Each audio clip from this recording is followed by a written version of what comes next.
그렇기 때문에 우리가 이 땅 위에서 살아가면서 그리스도 안에서만 용서할 수 있고 예수 그리스도 이름으로만 회개할 수 있다는 사실, 이것이 바로 오늘 성경이 우리에게 주시는 메시지인 것입니다. 이런 믿음의 사람들만이 항상 회개 기도를 하면서 삽니다. 그리고 양심의 거리낌이 없는 그러한 일생을 진실하게 신실하게 살아가는 것입니다. 이것이 바로 저와 여러분들의 삶인 것이죠. 오늘 성경을 봅니다. 사도 바울을 죽이려는 음모가 있어서 천부장이 그 정보를 접수하고, 그리고 사도 바울을 밤중에 바로 로마 군인들의 호송을 받으면서 가이사라로 그리고 피하게 합니다.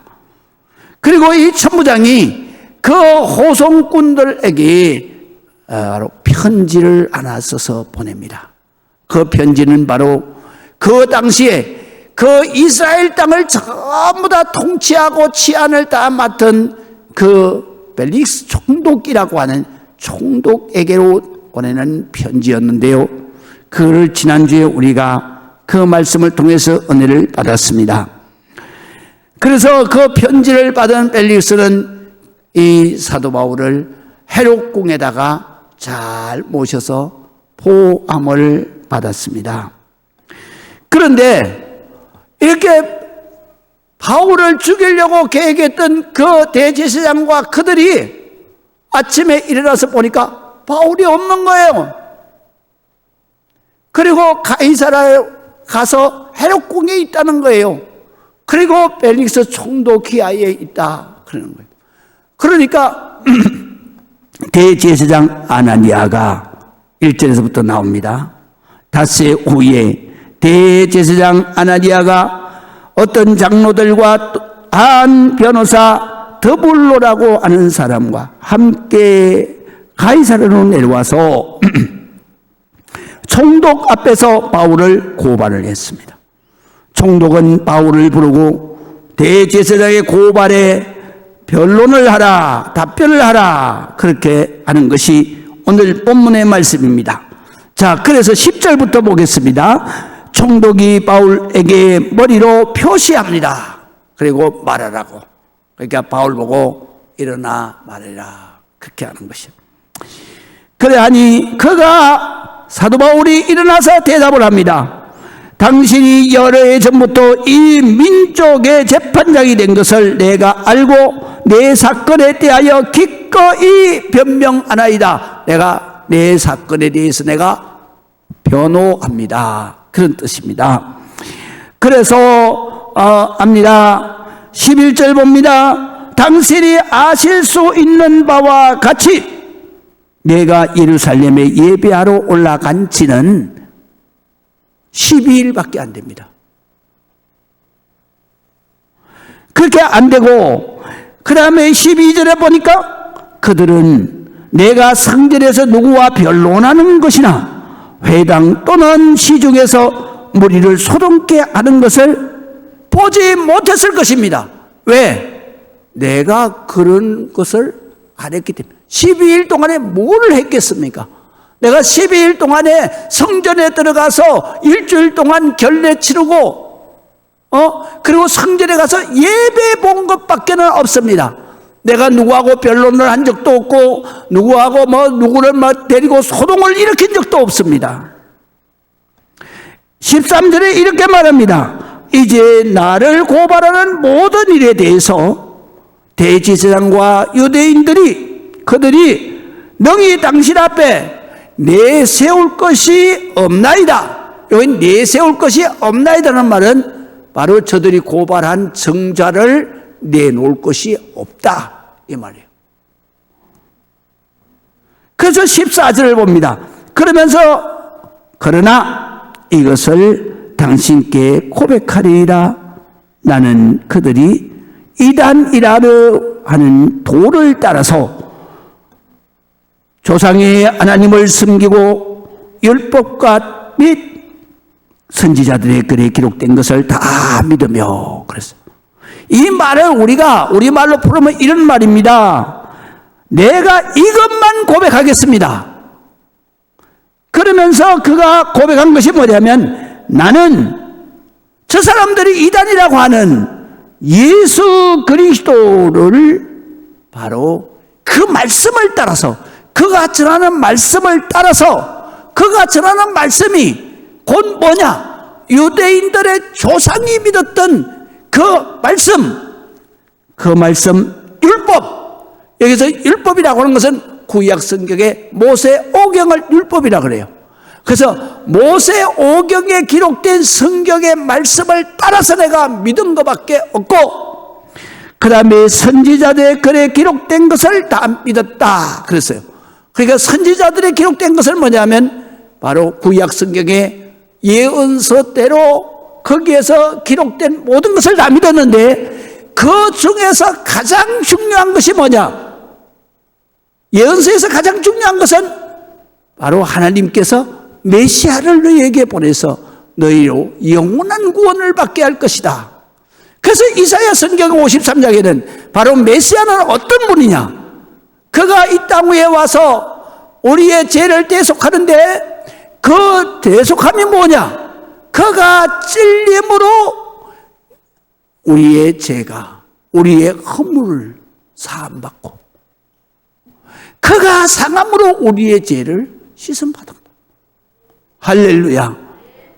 그래서 그가 가시관을 써서 그 온몸에 가시채로 찔리고 피가 줄줄 흐르는데, 그 십자가 보혈의 그 피로 우리가 조상 대대로 내려오면서 지은 죄, 그걸 허물이라 그래요. 허물을 사함받은 거죠. 이거는 내 말이 아니다. 이건 예수님의 말씀도 아니다. 하나님이 선지자를 통해서 메시아 그리스도가 오실 것인데, 그 그리스도가 바로 흘리는 그 피로 인해서 내 조상 때부터 지은 모든 저주, 그 모든 저주 허물도 내가 씻음을 받는 것이다. 예수 그리스도께서 십자가에서 못 박혀서 흘린 그 피로 내 죄가 사함을 받는 것이다. 이거는 내가 지금 말하는 것이 아니라 이사야 성경에 지금으로부터 700년 전에 이미 예언자들, 선지자들이 기록한 말씀이다. 내가 이것을 그대로 믿었다. 그래서 내가 그대로 믿어서 예수 그리스도의 그 모든 그러한 말씀을 내가 믿었고, 예언서에 나타난 메시아에 대한 모든 예언의 말씀을 따라서 하나님의 말씀만 믿었습니다. 그래요. 여러분, 우리 하나님의 백성은 성경에 뭐라고 말씀하시느냐? 율법에 너희는 오직 하나님만 믿어야 된다. 절대로 다른 신을 섬기지 마라. 10계명의 1계명이에요. 우리 하나님의 자녀는 뭐 우상을 섬기고 다른 신을 섬기고 이거 믿으면 안 되는 거예요. 오직 우리는 하나님만 믿어야 된다. 그리고 오늘 성경에서 사도 바울이 말하는 것은 뭐냐면, 하나님만 믿는 사람은 오직 하나님의 말씀인 율법과 예언서에 나타난 그 말씀을 믿고 순종해야 된다. 그 다음에 세 번째로 우리는 오직 하나님만 섬겨야 된다. 그래서 시편 62편 1절에 보면 나의 영혼이 잠잠히 하나님만 바라며, 할렐루야. 다른 신은 절대로 우리가 바라보지 않는다. 우리는 오직 하나님만 바라보는 것이다. 믿으시면 아멘. 하나님만 바라며, 하나님만 바라며 나의 구원이 그에게서 나는도다. 내가 그로부터 죄 씻음을 받고 구원을 받는다 그랬어요. 하나님의 자녀들은 그 믿음이 오직 말씀으로 나타난 하나님만 믿어야 합니다. 그래서 여호수아서 24장 15절에 보면 여호수아가 이스라엘 백성들에게 이렇게 외칩니다. 너희가 섬길 자를 오늘 택하라. 너희가 믿을 자를 섬길 자를 오늘 택하라. 오직 나와 내 집은 여호와를 섬기겠노라 하리라. 믿으시면 아멘. 자, 하나님의 말씀을 따라서 하나님만 믿고 하나님만 섬기고 하나님의 말씀에 순종하는 사람은 하나님이 어떤 복을 주시는가? 성경 신명기 28장에 말씀하십니다. 하나님의 말씀을 삼가 듣고 하나님의 말씀을 순종하고 하나님의 말씀을 청종하는 자는 세계 모든 민족 위에 뛰어나게 하실 것이다. 믿으시면 아멘.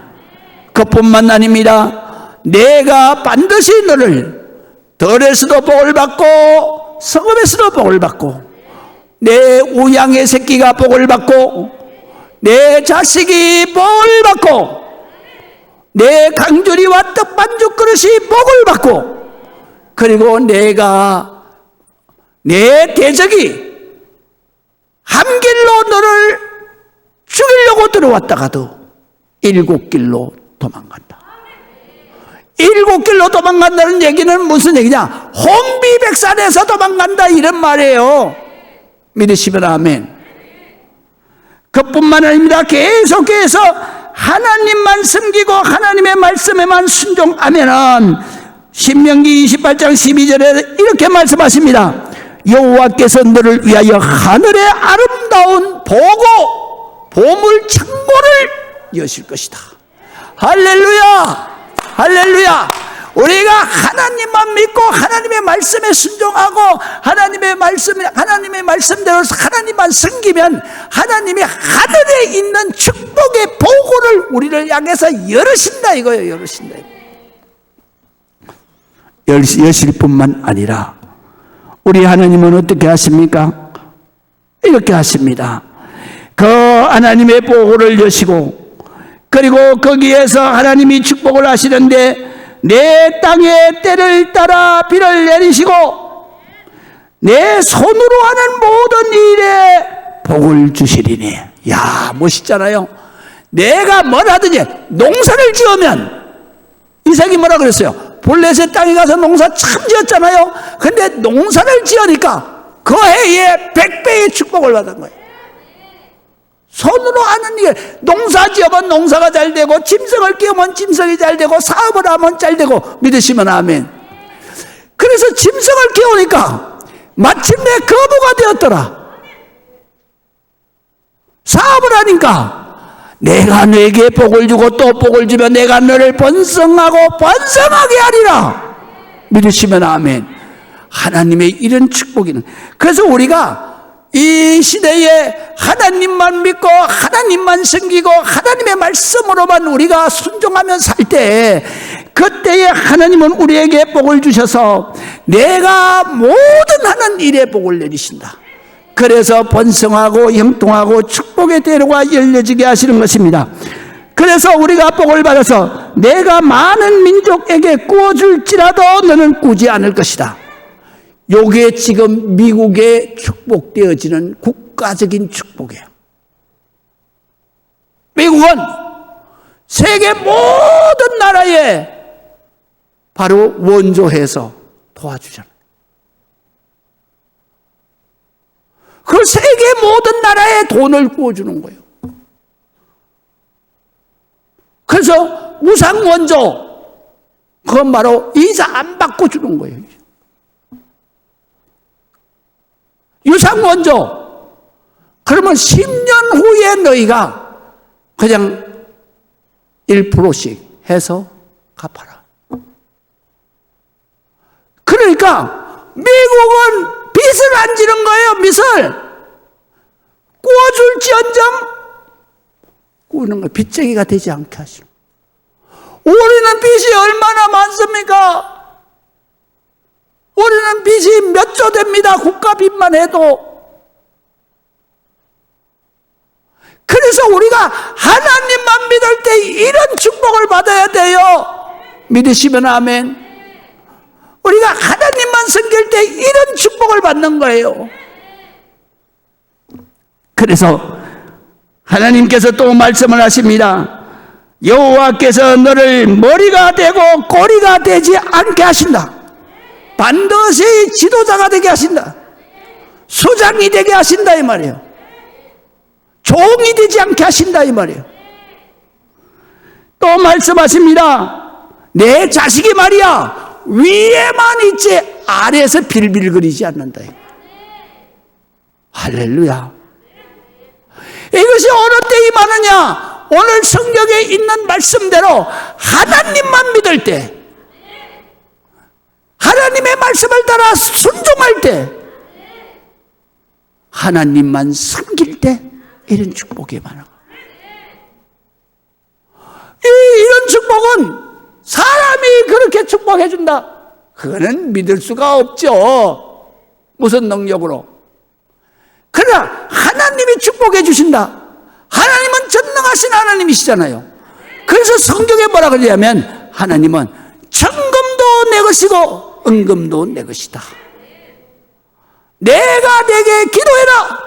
그러면 내가 이것을 너에게 줄 것이다. 믿으시면 아멘. 우리가 하나님 앞에 늘 기도하면 하나님께서는 반드시 우리의 구하는 바를 채워주시고 우리의 부족을 채워주셔서 우리의 그 답답한 길을 형통의 대로로 열어주시고 축복의 대로로 열어주신다. 그래서 말씀으로 순종하고 하나님만 섬기는 축복자가 되시기를 주의 이름으로 축원합니다.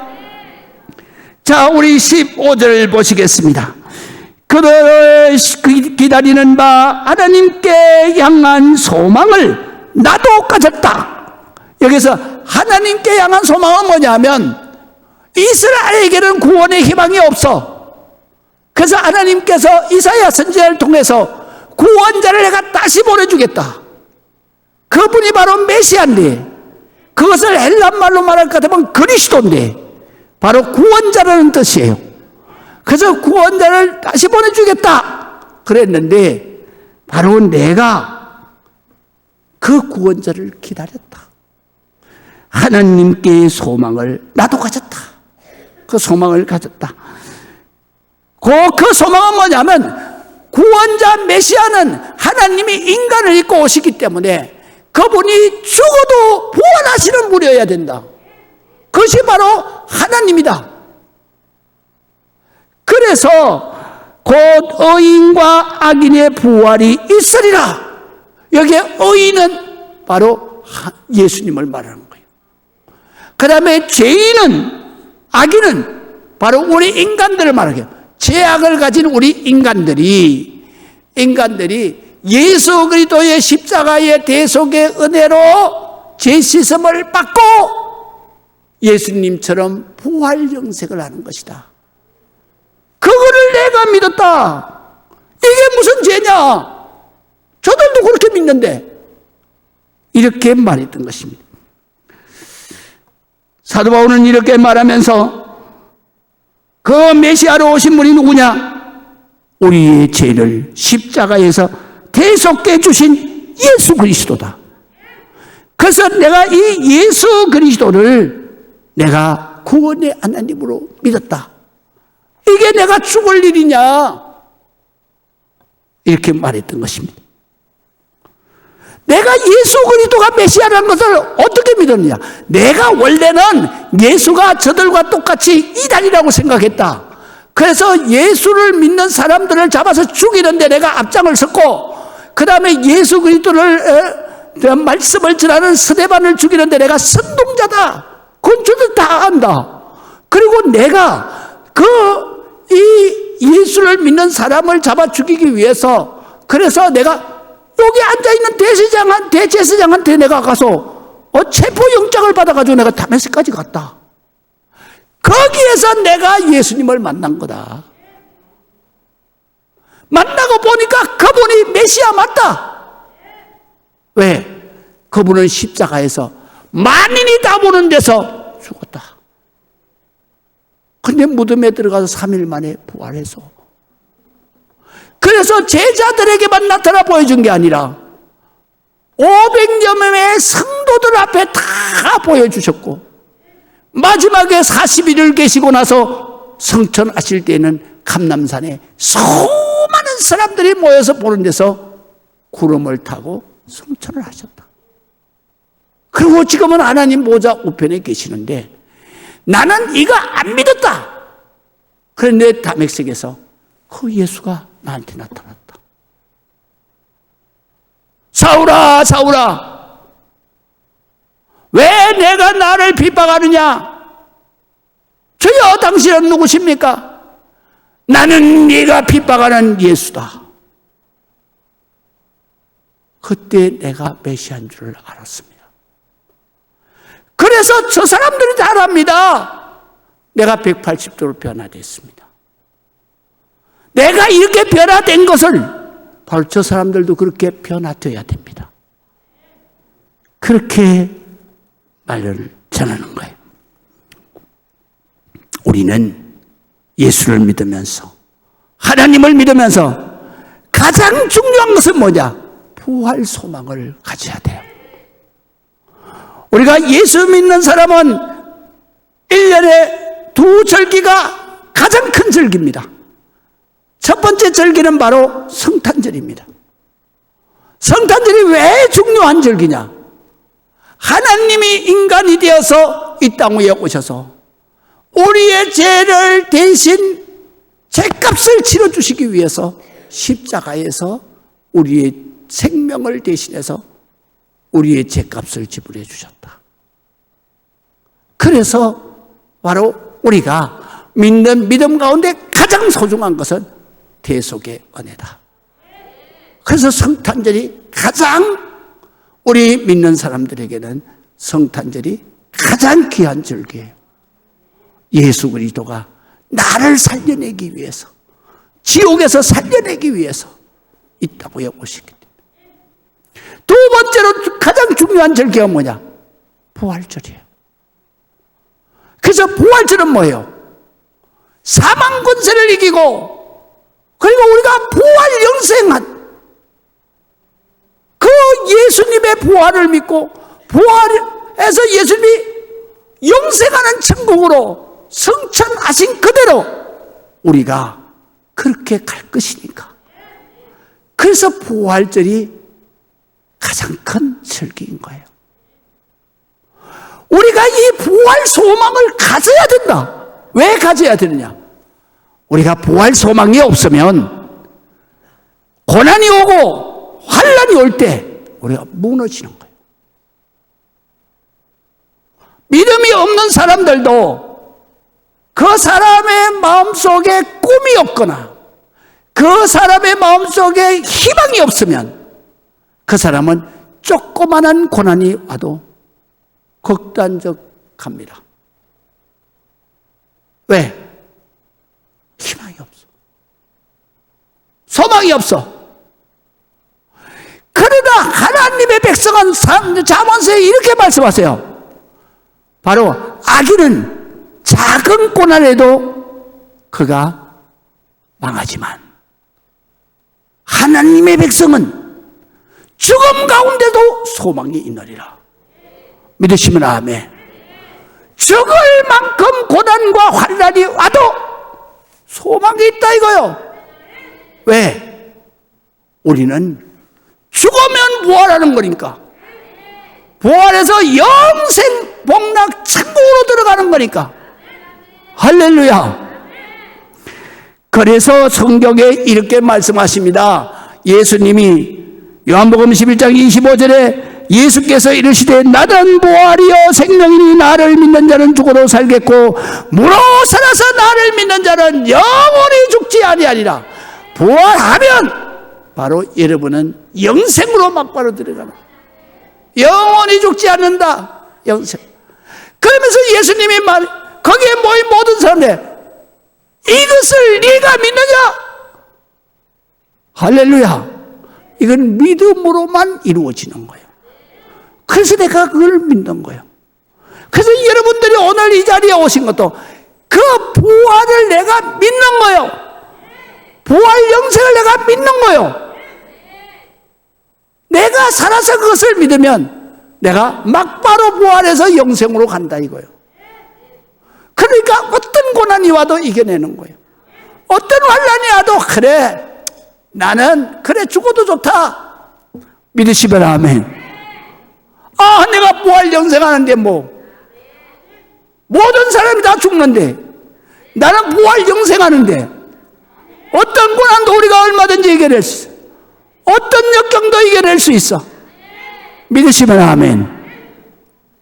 그래서 그렇게 말씀하시는 것입니다. 자, 고린도후서 4장 8절에도 보면은 우리가 사방으로 우겨쌈을 당하여도 쌓이지 아니하고 답답한 일을 당하여도 낙심하지 아니하며 박해를 받아도 버림받지 아니하며 거꾸로 때림을 당해도 망하지 않는다. 이게 누구요? 바로 부활 영생을 믿는 우리들인 거예요. 하나님만 믿는 우리예요. 말씀에 순종하며 하나님만 섬기는 우리에게 부활 영생이 오는 것이고 부활 영생은 바로 이것을 믿는 사람에게는 어떤 역사가 일어나느냐? 우리가 우겨쌈을 당해도 사방 꽉 막혀서 포위돼서 이젠 살 길이 없어. 그런데 절대로 우겨쌈을 당해도 쌓이지 않아. 포위당하지 않아. 왜? 하나님이 피할 길을 내시는 거예요. 믿으시면 아멘. 그래서 우겨쌈을 당하고 포위를 당해도 절대로 우리는 바로 쌓이지 않는다. 하나님이 피할 길을 내시나. 여러분, 그러니까 우리가 하나님 앞에 기도할 때에 하나님은 마지막에 항상 피할 길을 내신다. 그래서 이스라엘 백성들은 어떻게 했어요? 바로 홍해와 그리고 애굽의 철병거가 포위했을 때 하나님이 홍해 밑으로 다 피할 길을 내서 살았잖아요. 그것만 아니에요. 이사야 성경에 보게 되면 히스기야 왕 때에 그때에 바로 아람의 군사 왕이 그 사내린이 군사 18만 5천 명을 데리고 예루살렘을 포위했어요. 그때 예루살렘의 그 유다 군사는 얼마였느냐? 3만 5천 명밖에 없었어요. 18만 5천 명이야. 그리고 항복 안 하면 내가 다 죽여버린다 그랬어. 그러니까 히스기야가 그 선전 보고문을 하나님 성전에다가 펴놓고 금식하면서 하나님 앞에 기도하는 거예요. 하나님, 우리는 살 구멍이 없습니다. 저 하나님을 믿지 않는 저 무례한 저 사람 사내림의 편지 좀 읽어보세요. 하나님 도와주세요. 그랬더니 그날 밤에 말이요, 하나님이 천군 천사를 보내서 그래서 밤중에 바로 사내립 왕이 있는 그 아람 군대 진영에 천군 천사가 가서 그냥 막 우레 같은 소리를 내면서 그냥 막 이렇게 아람 군사들을 진멸하는데 서로 자중질환이 일어나서 자기네들끼리 다 죽었어. 살라고 막 찌르다 보니까 자기 군사들이야 다. 그래서 아침에 일어나 보니까 사내립 왕이 일어나 보니까 다 죽었어. 송장만 18만 5천이야. 그러니까 사내립이 혼비백산해 가지고 그 길로 도망을 갔는데 그 당시에 아수르는 얼마나 큰 나라였느냐. 그 중동 지방에서 최고로 큰 나라예요. 그래서 북쪽에 이스라엘 10지파가 세운 북이스라엘을 단숨에 함락시켜버렸어. 그러한 강대국 18만 5천을 가진 강대국이에요. 지금도 군사 18만 5천이면 그건 강대국이에요. 그런데 한꺼번에 다 잊어버렸어. 그리고 자기 나라로 도망갔어. 도망가가지고 자기가 섬기는 그 우상에게 가서 제사를 지내는데 자기 신하가 옆에서 칼로 찔러버렸어. 그 자리에서 직사해버렸어요. 그리고 그 나라를 아들이 이어받았어요. 얼마 못 가서 아들도 바로 이 바벨론에 그냥 침략당해서 그래서 그 자리에서 죽어버립니다. 다 망한 거예요. 우리 하나님을 믿는 백성은 사방 오겹삼을 당해도 하나님이 피할 길을 내시는 거예요. 그뿐만 아니요, 바로 우리가 답답한 일을 당해도 여러분, 하나님은 우리에게 형통의 대로를 여셔. 그래서 시편, 여러분 시편 한번 읽어보세요. 1편에 읽어보면 이렇게 말해요. 복 있는 사람은 시냇가에 심은 나무가 시절을 쫓아 가시를 맺으며 그 잎사귀가 마르지 아니함 같으니 곧 거처에 하는 모든 일이 다 형통하리로다. 막힘이 없다 이거야. 막힘이 없다. 여기에서 바로 하나님을 믿는 백성, 하나님만을 섬기는 백성, 부활 영생 소망을 가진 하나님의 자녀는 답답한 일을 당하여도 낙심하지 않는다. 왜? 형통한 길을 여시기 때문에. 막힘이 없는 형통한 길을 여시는 거예요. 또 뿐만 아니라 하나님은 이렇게 말씀하십니다. 박해를 받아서 죽어도 버림받지 않는다. 순교하면요, 세상 사람들이 보면 아 이거 끝났네 그러겠죠. 그러나 성경에 보세요. 전국에서 최고의 영광된 자리가 바로 순교의 면류관이야. 그곳에서 영광스럽게 왕노릇하는 박해를 받아서 내가 죽어도 내가 버림받지 않는다. 그래서 이 말씀을 믿고 초대교회 성도들이 그 카타콤 지하 동굴 거기 공동묘지에서 거기에서 찬송 부르면서 살다가 잡혔어. 끌려가서 거기 콜로세움에서 거기에서 그냥 바로 왕제하고 그 로마 시민들을 지켜보는 데서 거기에서 사자밥이 되잖아. 근데 바로가 기절을 하는 거예요. 왜 기절을 해? 그냥 사자가 굶주린 사자가 달라들 때 그때 인간이면 전부 다 공포에 떨면서 버들버들하고 그리고 막 도망가다가 죽을 건데 크리스천들은 다 안 그래. 사자가 달라드는데도 불구하고 그 천사 같은 얼굴로 찬송을 부르는 거예요. 몸이 찢겨져 나가는데도 찬송을 부르는 거예요. 그 기쁜 마음 얼마나 두려웠겠어요. 그래서 그 네로 황제의 영화를 보잖아요. 코어바디스나 또는 저 배너나 영화를 보게 되면 그 장면이 나옵니다. 그때에 네로가 보들보들 떨어요. 오히려 바로 성도들이 보들보들 떨다가 사자밥이 되는 게 아니라 네로 황제가 보들보들 도망가버려.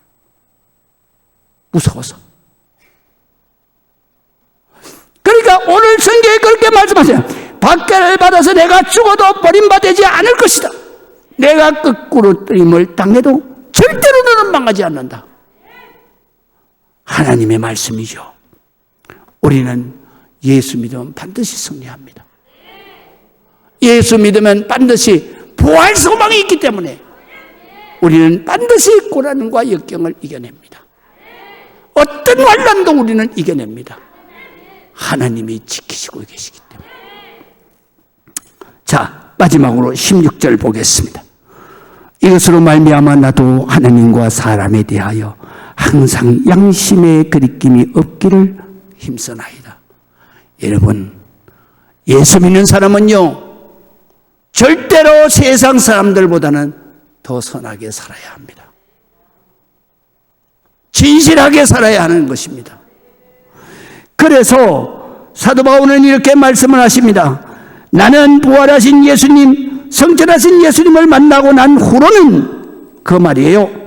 바로 이것으로 말미암아라는 말은 내가 부활하신 예수님을 만나고 성천하신 예수님을 만나서 내가 거듭난 후에는 나도 하나님과 사람에 대하여 항상 하나님 앞에 서든지 사람 앞에 서든지 양심의 그리낌이 없는 진실한 삶을 살기 위해서 내가 최선을 다한다. 그런 말이에요. 여러분, 우리는 날마다 왜 교회에 옵니까? 여러분, 교회에 오면은 제일 먼저 그냥 모르는 사람은 주여 나 이게 아픕니다. 고쳐주세요. 주여 내가 어렵습니다. 해결해 주세요. 이런데 그러면 안 돼. 그거는 그런 기도 100번 1000번 해도 안 돼. 왜? 에레미야 성경에 이렇게 기록하고 있어요. 내가 구하여도 받지 못하면 내 손에 피가 있습니다. 죄가 있다 이거예요. 그거는 한만 기도해도 안 돼. 그렇게 기도하는 걸 예수님은 뭐라고 그러냐? 중언부언한다는 기도예요. 기도는 진실하게 해야 되는데 진실하게 해도 하나님은 깨끗한 거룩하신 분이야. 우리는 죄인이요. 그래서 하나님과 우리는 바로 거룩함과 그리고 우리는 속된, 그러니까 더러운 죄 가운데 있어. 그렇기 때문에 우리의 기도를 받으실 성령님이 여기에 못 오시는 거예요. 내 마음에 못 오시는 거예요. 그렇기 때문에 구약 성경을 보든지 신약 성경을 보든지 우리가 성전에 들어오면 제일 먼저 하는 게 뭐냐? 속죄 제사 드려야 돼. 내 죄를 씻어내야 돼요. 그래야 성령님이, 거룩하신 성령님이 내 안에 들어오시는 거예요. 그 거룩한 성령님과 연결이 된다 이 말이야. 그때에 우리가 기도하면 성령님이 그것을 받아서 응답을 하시는 거예요. 그 때문에 우리는 항상 우리가 주일날 이렇게 딱 여러분들이 오시잖아요. 오면 딱 들으면서부터 뭐 해야 되냐? 회개해야 되는 거예요. 속죄 제사를 드려야 된다 이 말이에요. 예수 그리스도의 십자가의 보혈로 내 마음의 양심의 그 더러운 죄를 씻어야 된다 이 말이에요. 씻어야 된다. 그 다음에 기도를 해야 성령님이 내 안에 들어오셔서, 그래서 성령님이 그 기도를 들으시고 그리고 우리의 기도를 응답을 하시고. 오늘날에 성도들 대부분이 이 성경 말씀을 몰라. 그래서 이렇게 교회에 들어와서 기도하는데 엉뚱하게 하는 거예요. 하나님 도와주세요. 지켜주세요. 내가 죄인인데 손에 피가 있는데 아무리 기도해도 안 들리지. 성령님이 안 계시는데. 그래서 속죄제를 먼저 드려야, 회개 기도를 먼저 해야 돼요. 하나님, 제가 일주일 동안 살아가면서 이런 죄를 졌습니다. 주님 십자가의 보혈로 씻어주세요. 할렐루야. 그래서 믿고 기도한 것은 받은 줄로 알아라. 그래서 내가 회개 기도하면 주님이 십자가의 보혈로 씻어주신 것을 내가 믿으니까, 안 믿는 사람은 암만 해도 안 되고 믿고 기도한 그 사람이 받는 거예요. 그래서 제 씻음을 받고 그 다음에 하나님, 내가 좀 많이 아픕니다. 하나님 도와주세요. 고쳐주세요. 그래야 내 안에 계시는 성령님이 막말을 듣고 응답하시는 거예요. 할렐루야. 그래서 우리가 바로 이렇게 양심의 그리낌이 없이 살아야 되는 거예요. 그래서 히브리서 10장 26절에서 27절을 보면요. 자, 우리가 진리를 아는 지식을 받은 후에, 진리는 누구냐? 예수님을 말하는 거예요. 예수님이 요한복음에 말하셨어요. 내가 곧 길이요 진리요 생명이니 나로 말미암지 않고는 아버지께로 올 자가 없느니라 그랬잖아. 그러니까 여기에서 진리를 뭐냐? 예수님을 말하는 거예요.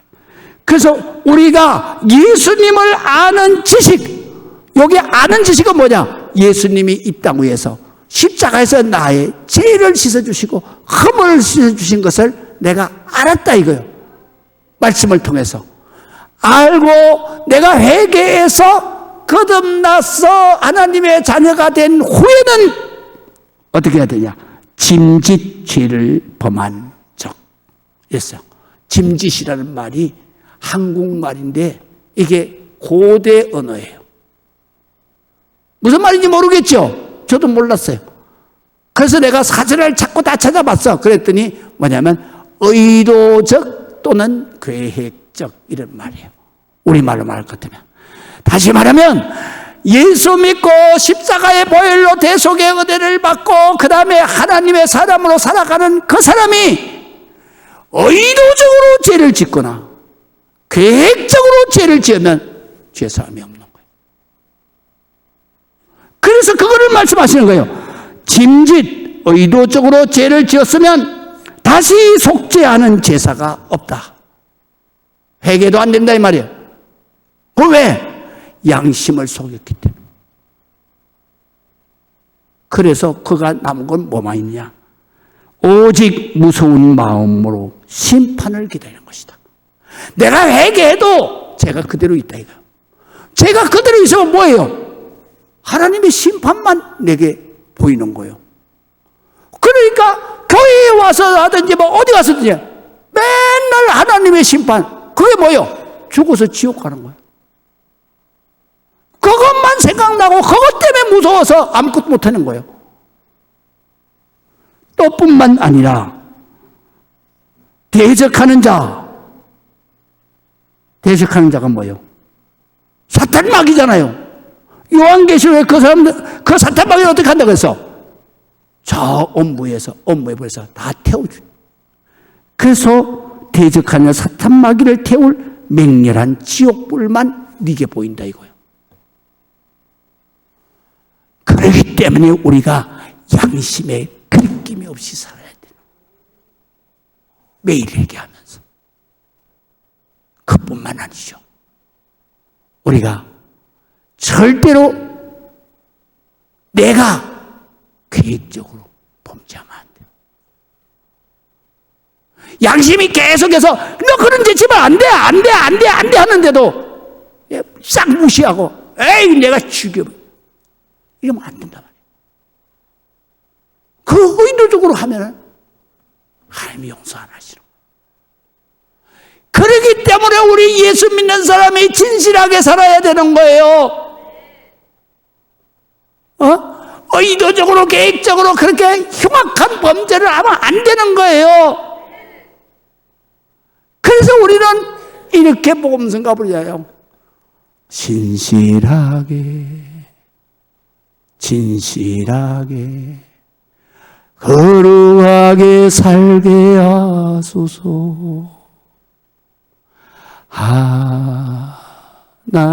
하나님 나의 마음을 만져주소서. 하나님 나의 영혼을 새롭게 하소서. 하나님 나의 기도를 들어주소서. 하나님 주의 길로 인도하소서. 진실하게 양심의 그리낌이 없이 오늘 주님을 만나고 죽는다 해도 주님 앞에 기쁨으로 환영받는 천국에 가는 여러분들이 되시기를 주의 이름으로 축원합니다. 기도하겠습니다.